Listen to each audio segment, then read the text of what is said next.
அனைவருக்கும் வணக்கம். இந்த வீடியோவில் நம்ம என்ன பார்க்க போகிறோம் அப்படின்னு பார்த்தீங்கன்னா, டிஎன்பிஎஸ்சி குரூப் 4 நோட்டிஃபிகேஷன் வந்தாச்சு. இப்போ இன்னமும் நிறைய பேத்துக்கு என்ன டவுட் இருக்குன்னா, இன்னமும் என்கிட்ட வாட்ஸ்அப்பில், டெலகிராமில் என்கிட்ட கேட்குறது என்னென்னா, சார் குரூப் 4க்கு படிக்கிறதா இல்லை இங்கிலீஷ் அட்டன் சீனியர் மட்டும் இருக்குது அதை படிக்கிறதான்னு கேட்டுக்கிட்டு இருக்காங்க. நான் இதற்கெல்லாம் ஆன்சர் முன்னாடியே நான் பண்ணிட்டேன். அதாவது நோட்டிஃபிகேஷன் ரிலீஸ் பண்ணுறதுக்கு முன்னாடியே இதை பற்றி நான் நிறையா பேசிக்கிறேன். இருந்தாலும் நோட்டிஃபிகேஷன் ரிலீஸ் பண்ணதுக்கப்புறம் ஆல்ரெடி சொன்ன விஷயத்தை தான் சொல்ல போகிறேன். ஆனாலும் ஒரு புது வீடியோ. ஏன்னா நிறைய பேர் இதை எதிர்பார்க்குறாங்க. நோட்டிஃபிகேஷன் ரிலீஸ் ஆகிடுச்சு, இன்னும் வீடியோ தரலையே சார், தாங்க சார் அப்படின்றாங்க. ஸோ உங்கள் எல்லாருக்குமான வீடியோ தான் இது. இங்கிலீஷ் அட்டன் சீனியர் மட்டும் மீதி இருக்குது. இங்கிட்டு குரூப் 4 வந்துடுச்சு. என்ன பண்ணலாம்? இதுவா எது முதல்ல அல்லது ரெண்டையுமே படிக்கிறதா? ரொம்ப ரொம்ப சிம்பிள்ங்க. வீடியோட ஆரம்பத்திலே சொல்லிடுறேங்க. இந்த சைடு இங்கிலீஷ் அட்டன் சீனியர், இந்த சைடு டிஎன்பிஎஸ்சி குரூப் 4 எக்ஸாம். இந்த சைடு கிட்டத்தட்ட ஒரு 120 நாள் இருக்குது. ஓகேங்களா? இப்போ பார்த்தீங்கன்னா உங்களுக்கு இங்கிலீஷ் அட்டன் சீனியருக்கு கிட்டத்தட்ட நல்லா யோசிச்சு பாருங்கள், ஒரு 10லேருந்து 15 நாளுக்குள்ளே தான் இருக்குது. இந்த 15 நாள் உங்களை பெருசாக பாதிச்சிடாது. அதனால நான் என்ன சொல்கிறேன்னா, இந்த ஒரு 2 வீக்ஸ் கிட்டத்தட்ட ஒரு 13 நாள்லேருந்து 15 நாள், இந்த ஒரு 15 நாள் வரைக்கும் ஃபுல்லாக இங்கிலீஷ் அட்டன் சீனியர் மட்டும் ஃபோக்கஸ் பண்ணுங்கள். புரியுதுங்களா? அதாவது 80% நேரத்தை இங்கிலீஷ் அட்டன் சீனியருக்கு பயன்படுத்துங்க. நான் என்ன சொல்லுவேன், 100% நேரத்தை இங்கிலீஷ் அட்டன் சீனியருக்கு பயன்படுத்திட்டு இங்கிலீஷ் அட்டன் சீனியர் எக்ஸாம் முடிஞ்சோடனே டிஎன்பிஎஸ்சிக்கு வாங்கன்னு சொல்லுவேன். பட் சில பேர் நினைக்கலாம், கொஞ்சமாவது டிஎன்பிஎஸ்சிக்கு படிக்கிறோம் அப்படின்ட்டு. அதனால் 80% நேரத்தை இங்கிலீஷ் அட்டன் சீனியருக்கு பயன்படுத்திட்டு ஒரு 20% நேரத்தை டிஎன்பிஎஸ்சி குரூப் 4க்கு பயன்படுத்துங்க. அதுவும் எப்படி பயன்படுத்தணும் அப்படின்னா, நல்லா கவனிங்க. தமிழ் மட்டும் எப்படியாவது தமிழை மட்டும் அப்பப்போ கொஞ்சம் கொஞ்சமாக எடுத்து படிக்கலாம். மற்றபடி உங்களுக்கு மெயின் இந்த 13 நாள், இந்த 15 நாள் இங்கிலீஷ் அட்டன் சீனியர் தான் உங்களுக்கு மெயின். அதில் எப்படியாவது பாஸ் பண்ணி வச்சுக்கிறது ஒரு நல்ல விஷயம். அந்த எக்ஸாம் எப்படியாவது நல்லபடியாக எழுதி முடிக்கிறது நல்ல விஷயம். சார் இதை வச்சு தான் இந்த குரூப் 4க்கு அப்ளை பண்ண முடியாது சார், நான் அதனால் அடுத்த டைம் ட்ரை பண்ணிக்கிறேன் சார் அப்படின்னு நீங்கள் சொல்லலாம். சில பேர் இதில் பிப்ரவரி 2024 இங்கிலீஷ் அட்டன் சீனியரில் பாஸ் பண்ணால் அதை வச்சு நம்ம இந்த குரூப் 4க்கு உதவுமா அப்படின்லாம் கேட்குறீங்க. இதெல்லாம் லாஜிக் இல்லாத கொஸ்டின். பிப்ரவரி 2024 technical examination English attend senior நீங்கள் பாஸ் பண்ணாலும் அது இப்போ வந்திருக்கக்கூடிய குரூப் 4க்கு உதவாது, இது அடுத்த குரூப் 4க்கு தான் உதவும். சார் அப்படி இருக்கும்போது ஏன் சார் இங்கிலீஷ் அட்டன் சீனியருக்கு முக்கியத்துவம் கொடுக்க சொல்கிறீங்க? நான் இந்த டைம் டிஎன்பிஎஸ்சி குரூப் 4க்கு ஃபுல்லாக படிச்சுட்டு டிஎன்பிஎஸ்சி குரூப் 4 எக்ஸாம் முடிஞ்சோடனே அதுக்கப்புறம் நான் இங்கிலீஷ் அட்டன் சீனியர் படிச்சுக்கிறேன் சார் நீங்கள் கேட்கலாம். ஒரு 4-5 மாதம், ஒரு 6-7 மாதம் நீங்கள் கேப் விட்டுட்டிங்கன்னா அந்த இங்கிலீஷ் அட்டன் சீனியரை கொண்டு வர்றது அவ்வளோ கஷ்டங்க, ரொம்ப ரொம்ப கஷ்டங்க. அதனால இருக்கிறது இன்னும் 13 நாள் 15 நாள், ரொம்ப கம்மியான நாட்கள் தான் இங்கிலீஷ் அட்டன் சீனியர் இருக்குது. அதை நீங்கள் நல்லபடியாக முடிச்சுட்டு இதுக்கு வந்தால் கூட எவ்வளோ நாள் தெரியுங்களா இருக்கும்? கண்டிப்பாக மினிமம் ஒரு 110 டேஸ் இருக்கும். 110 நாள் இருக்கும். 110 நாள் 115 நாள் வரைக்கும் இருக்குது. கண்டிப்பாக 110 நாள் இருக்குது. 110 நாள் போதுமா சார்? ட்ரை பண்ணுங்கள். உங்ககிட்ட தான் போத் இயர் டைப் ரைட்டிங் இருக்கே. ஜூனியர் ஸ்டூடெண்ட்டுக்கும் விஏஓக்கும் 120 நாள் போதும்னு நம்ம நினைக்கிறோம், படிக்க முடியும்னு நினைக்கிறோம். நானும் அதான் சொல்கிறேன், நிறையா யூடியூப் சேனல்லையும் அதான் சொல்கிறாங்க.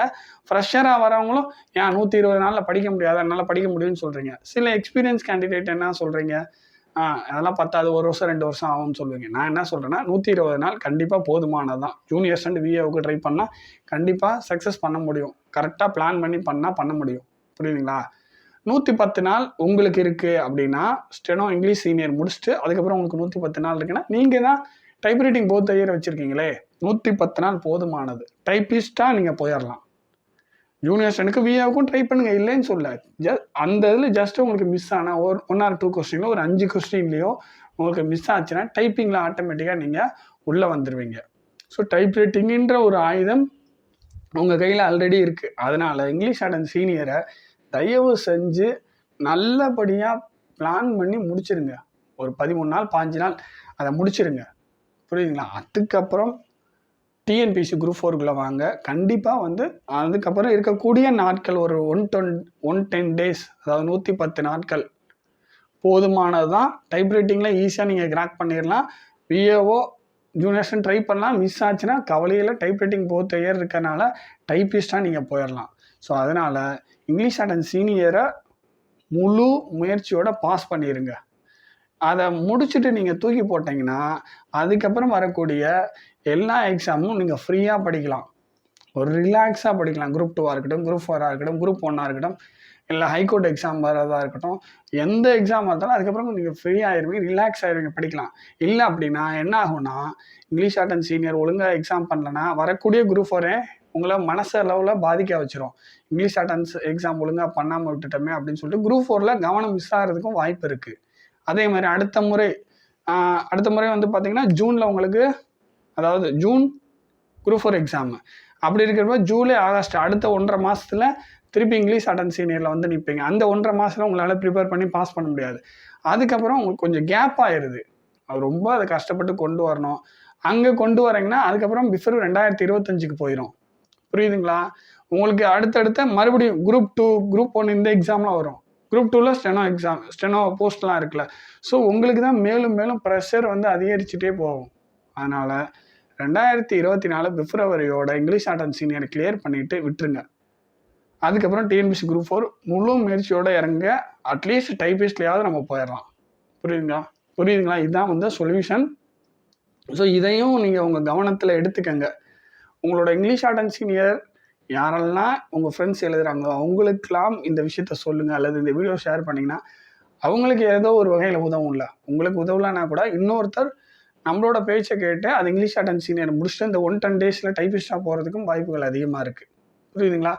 ஒரு 10 to 15 டேஸ் அவ்வளோதான். இங்கிலீஷ் ஆர்ட் அண்ட் சீனியர் படிங்க.